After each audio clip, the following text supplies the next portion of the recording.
I'm going to quickly talk about running a medical practice like a business. And to tell you the truth, I thought it was going to be an easy topic, and it was kind of a difficult topic because there's many places you can start talking about how to run a medical practice like a business. And so to tell you the truth, I took kind of a high-level overview and just try to take some of the basic business principles, just again, really at a high level, and start from there. So again, when I get done with the presentation, if you have questions that are more specific, I'd be willing to go over those with you. There's just really three components I wanted to quickly talk about. The first one's the why. You know, whenever I'm working with a medical practice or a physician's group, I always ask them, you know, why are you engaging with us? You know, why are you here? Why did you get into medical practice? And why are you in private practice? And a lot of times they really don't have an answer for that. So I always start with that. You know, why are we engaging in this conversation? And why is this important? So that might sound very simplistic, but it really isn't as simplistic as it sounds. The next one is defining reality. We kind of take the next step then. Once we get through the why, we get to, okay, let's define reality. Where are you today? And that's very important so you know where you're going to be, you know, work on a plan and getting to where you want to go tomorrow. And the last one is the 3 Ps, and I'll explain that in a minute. The why. So we just went through why are you here? Why did you choose medicine as a profession, and why are you in private practice? And for me, it's the perfect place to start when we're dealing with how to run a medical practice like a business. Defining reality. What amazes me a lot of times when working with physicians is they really don't evaluate their P&L statement. They get them every month, they really don't look at them. And really, that's a great way to put a stake in the ground and help define where you are today. It gives you a monthly snapshot of what you just experienced, and it's great because you can compare it against the previous month or the previous year, the previous quarter. So it allows you to kind of track what you've done and where, you know, hopefully where you're going. And then the other 3 components of the P&L that really are the basis of the P&L is the revenue, which is the collections, the variable cost, which makes up the overhead, and the fixed cost. So basically what you're doing is you're just filling that bucket full of revenue, and then you're just deciding what 2 buckets you're going to dump it into. You're going to put in the variable or the fixed, and hopefully you have some left over in the revenue bucket that you have a profit at the end of each month. So the revenue bucket. What is the main source of revenue for your practice? And when I ask that question, usually it's collections, it's patient visits, it's referrals, and all those are right questions.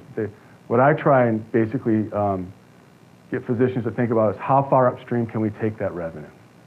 So basically, how far if it's collections, and then let's back that up to find out, you know, what are the patients that we're treating, and then what are the referrals we're getting? Who's referring us to these patients?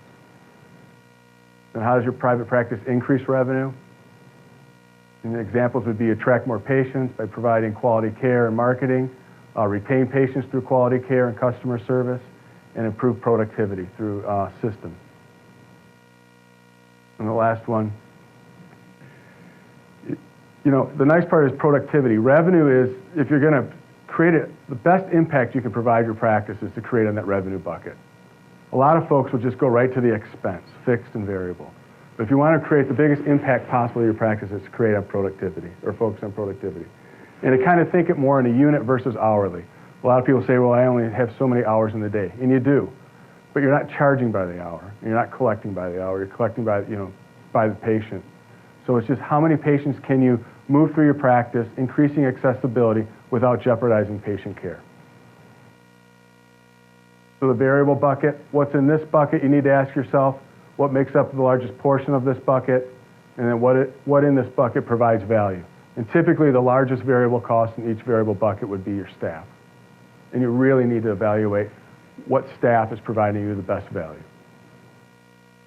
The last one is the fixed. You know, what's in this bucket? And then what makes up the largest portion of this bucket? And typically, you know, that of course is the most difficult one to move. That's where your vendor costs are in there, your service fees. They're typically fixed along with your rent or your leases. So now we know our why, hopefully, and now we have defined our reality through our P&L. We've looked at each of the 3 buckets, defined what's coming in and what's going out, and now we move on to the 3 Ps. So the 3 Ps are persistence plus performance equals predictability. You'll determine key performance indicators for each bucket. That becomes the next kind of assignment is once you have an understanding of where you are today, then you want to lay on top of each of those buckets, what are the key performance indicators for each one of those? And then in the beginning, it's just good to keep it simple. Don't get too complicated on your measurements right away if you don't have them. And then if it's important, it needs to get measured, and if it gets measured, it will typically get done. So basically, these would be key performance indicators. So when Fred was talking about the things that we work with Michigan Pain Consultants, these are the real-time reports that we use. So this allows us to track all the time where we are.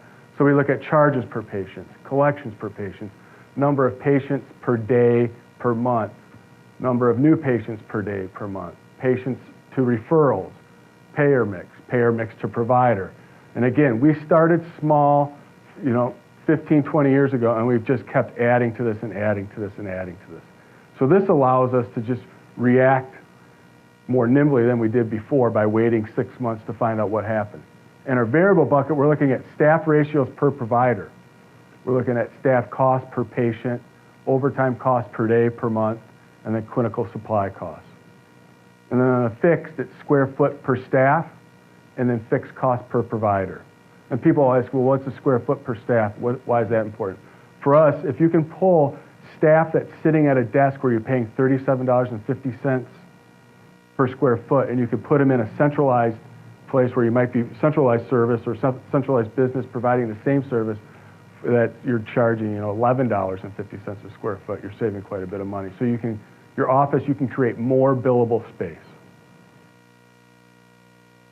So with predictability equals opportunity. So if you can define your why, get to your stake in the ground, define your reality, and you can get some key performance indicators within each of those 3 areas and become predictable, that'll allow you to grow, allow you to improve, it applies focus where you need it, and it also allows you to be very nimble in your practice. So.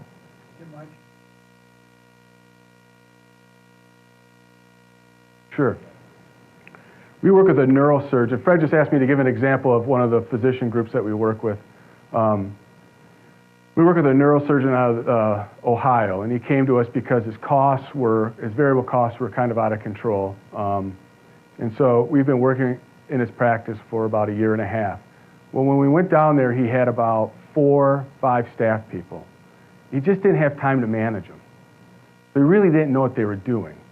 And so what we did was we took the billing to our office in ProCare. So we started centralizing his billing. Well, then he was in this situation, one of his staff people then left. So he was saving money. It was cheaper to use us for billing than have a full-time staff person. Then we started doing the scheduling. So he added a service. Then we started helping him do some of his marketing. Well, in the end, after 1 year, he actually has a kind of a virtual office. He has no staff. We do all his calls, we do all his scheduling, we do all his billing, we do his marketing, we do all his pre-authorizations for his patients. So when patients come in his office, he's downsized his office, cut it in half.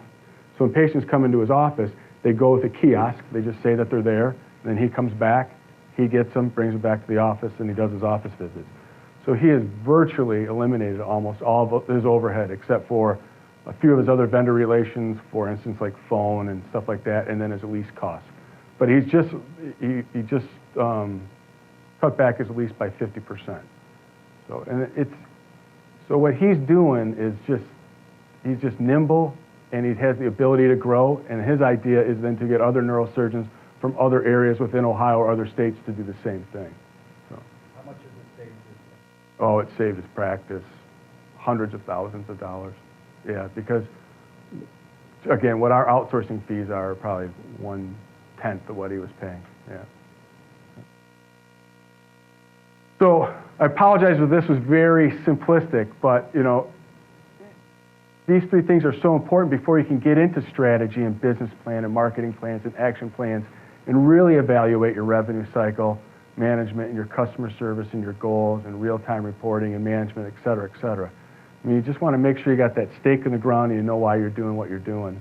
And then from there, you can start building on these things. That's it.